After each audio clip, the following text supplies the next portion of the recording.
In this video, we're going to show you how to perform an oil change on your Volvo S60. With the hood open, first thing I'm going to do is go ahead and open up the oil fill cap. Set that right there. Come on down here to the front, and we're going to grab that oil dipstick with a rag and pull this up and clean it as you pull it out. And then we're just going to set this across the top of the engine. With the vehicle raised and supported, you're normally going to locate a splash shield right here underneath our engine. Ours is missing. Chances are it's just a series of 10mm bolts are on the perimeter to go ahead and drop that down. That's going to expose the bottom side of the engine here, and on the back of the oil pan, you're going to locate a 17mm bolt for your oil pan. We're going to use our ratchet in our socket to break this free. We have a catch can ready to go to capture the oil. Make sure you're wearing safety glasses if you're doing something like this here. I like to apply a little bit of inward pressure as I'm removing this bolt. That kind of holds that oil back a little bit while I remove this. And then you see that dribble and pull that out. There you go. Go ahead and grab a towel. I'm going to go ahead and wipe off our drain plug. Now at this point here, we want to go ahead and remove the old washer. Just pop that off. I'm going to give this a wipe. Make sure this is clean.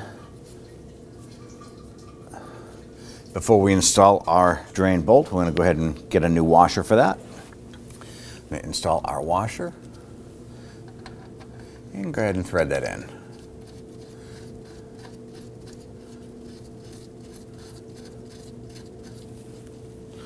Now let's go ahead and torque this down to 28 foot-pounds.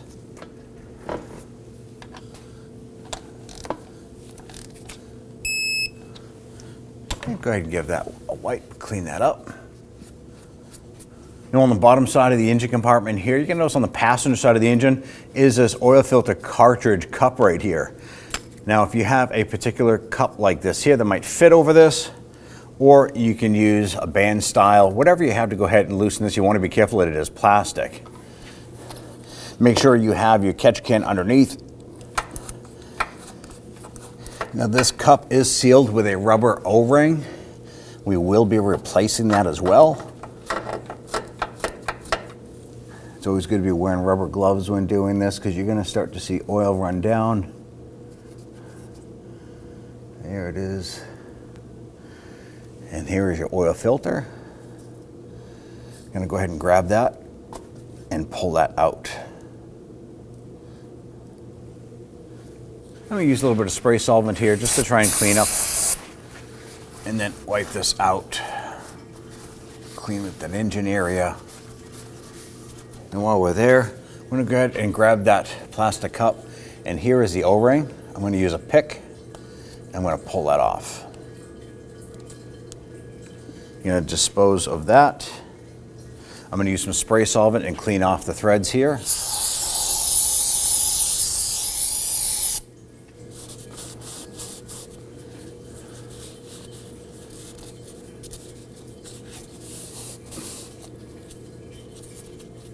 Now right where that O-ring was placed on here, I'm going to go ahead and wipe that out inside.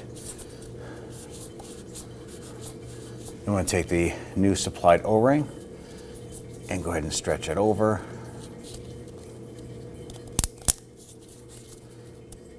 Slide that down into that groove. So now we have the O-ring in place. I'm going to take some oil here and we're going to add it to the bolt.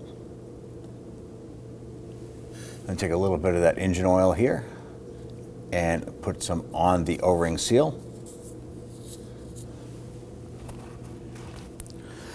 Go ahead and put our filter in it. What I'm going to do is I'm going to continue to add some engine oil to this here. It's going to kind of pre-lube that filter.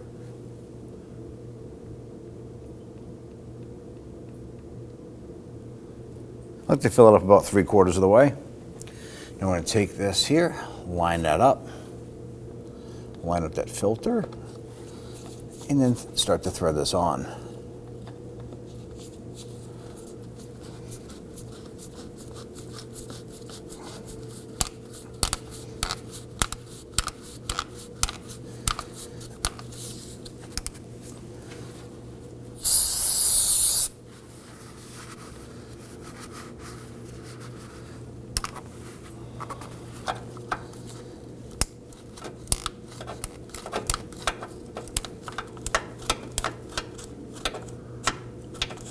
this point here, we're fully seated. You want to go ahead and make sure that your work area is nice and clean. If you have to use some more spray solvent, clean up any of that residual oil.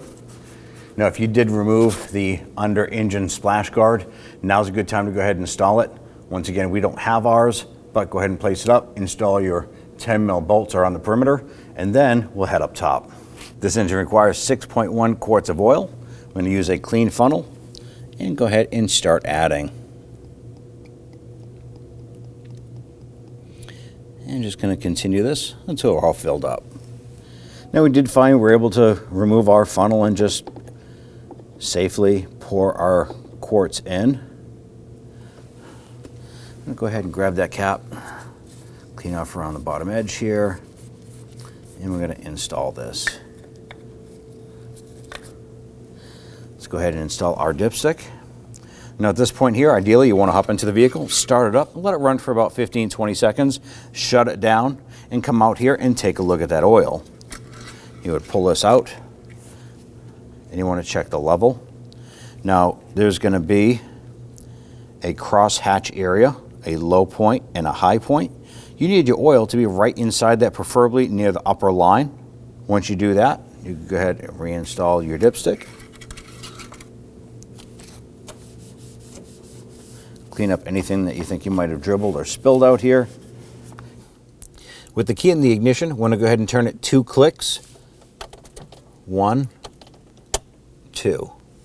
We're going to press and hold our button right here to the left of the speedometer. Press it and hold it. At this point here, turn the key to the on position.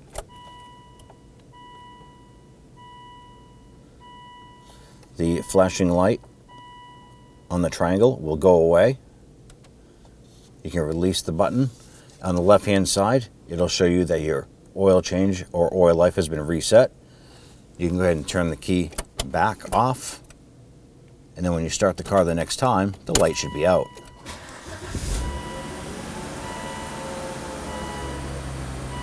And you're all set.